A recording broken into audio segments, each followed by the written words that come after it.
যার লাগিয়া কান্দি। Hello guys, তো কানবো পরে আমি তো আজকে আমি তোমাদের মাঝে অনেক দিন পরে আবারও আসলাম। তো আজকে আমার রিয়েল ভয়েস কেমন, তো সেটাই তোমাদের মাঝে আমি দেখাতে চেষ্টা করব। তো শুরু করি।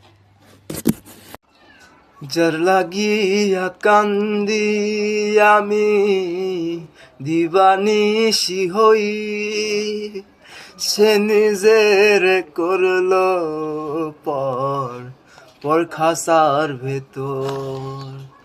যার লাগিয়া কান্দি আমি দিবানিশি হই, সে নিজের করলো পর পর খাসার ভেতর। এত ভালোবাসলাম যারে, বুঝলো না আমারে, আশায় আশায় রইলাম।